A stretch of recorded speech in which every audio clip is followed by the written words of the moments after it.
The silent fire of World War II that kept soldiers alive without giving them away. They said it couldn't be done. Fire always betrays you. Smoke rises, light flickers, smell travels. In World War II, any one of those could get you killed. Yet soldiers, resistance fighters and hunted civilians figured out a way to burn fire for hours without smoke, without scent, and without signalling their position. This wasn't a campfire trick.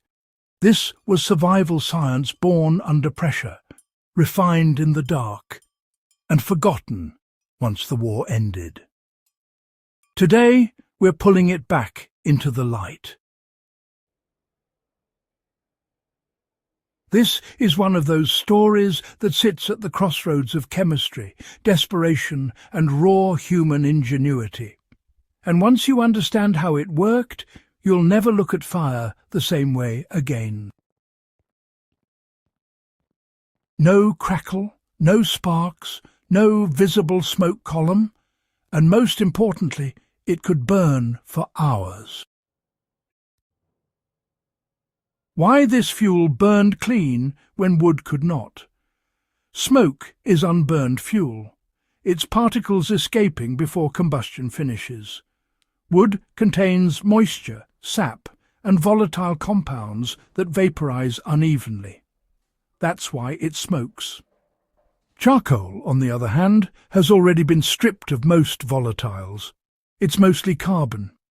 When you bind that carbon with fat, you get a fuel that melts, vaporizes slowly, and feeds the flame at a steady rate. The fat acts as both fuel and regulator. As it melts, it releases energy gradually instead of all at once. The charcoal absorbs and distributes heat evenly, preventing flare-ups. The result is near-complete combustion. That's why there's almost no smoke. The chemistry is efficient, not flashy. World War II soldiers didn't describe it in chemical terms. They just knew it worked. And when your life depends on staying unseen, it works is all that matters. How soldiers actually used this fire in the field. This wasn't some lab experiment. This fuel was used in real conditions. Fighters placed small fuel cakes inside tin cans with punched holes to regulate airflow. Others used shallow metal trays or dug pits lined with stone. The flame stayed low and blue, sometimes barely visible in daylight. At night, it was shielded with improvised covers to block glow. Food could be heated slowly. Water could be warmed without boiling aggressively. Hands could be thawed, and frostbite could be avoided, all without sending a signal into the sky. In resistance hideouts, this fuel was used underground. In barns and cellars, where smoke build-up would normally choke occupants, this method produced so little smoke that ventilation needs were minimal. That alone made it priceless. Why this method outperformed many modern stoves. Modern camping stoves are efficient, but they're loud, bright and dependent on manufactured fuel. Pressurized gas hisses. Alcohol stoves produce visible flames. Even solid fuel tablets release odor and smoke. The World War II fat and charcoal method had none of those drawbacks. It was silent. It used scavenged materials. It could be shaped to size, and it burned longer than most modern options per unit of weight. That's why survivalists who rediscover this technique are often shocked by how effective it still is. Technology moved on. Principles didn't. When materials were scarce, resistance fighters had to adapt in clever ways. If animal fat was in short supply, they simply substituted oils.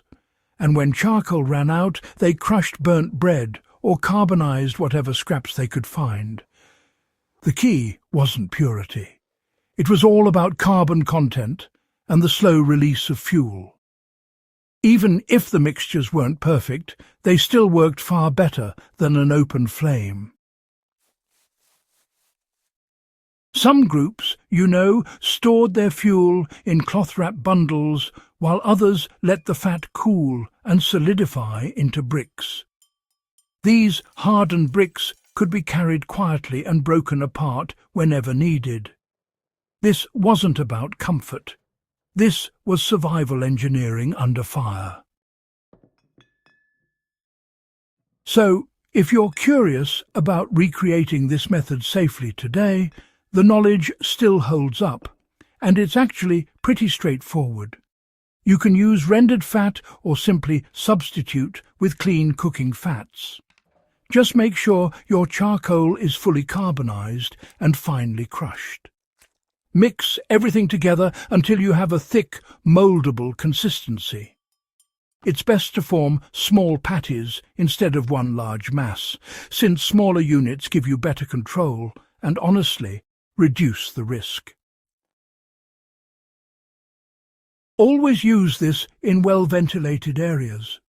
Smoke is minimal, not non-existent, so it's important to control airflow carefully. More air means a hotter burn, while less air means a longer burn. Metal containers with adjustable holes are honestly ideal for achieving the right balance. Never treat this as a toy. Respect fire. World War II soldiers did, and, well, so should you. There are real-world applications beyond history. This method truly shines in cold-weather survival, where fuel efficiency really matters. It's ideal for stealth cooking in wildlife-heavy areas, and it works during power outages when fuel is limited.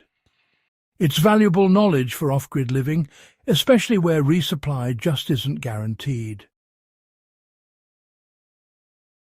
And there's something else here.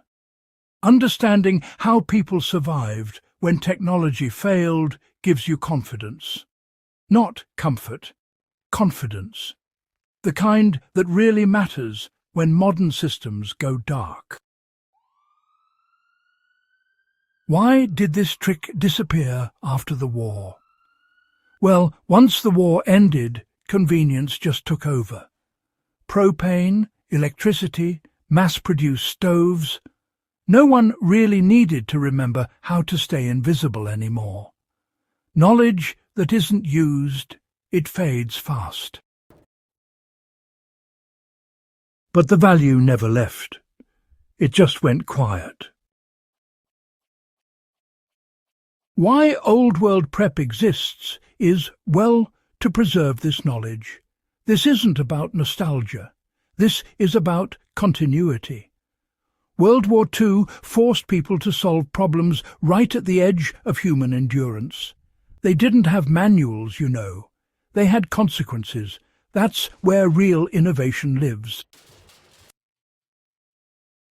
If you're serious about history, if you care about survival, if you believe that skills matter more than gadgets, well, this is your lane.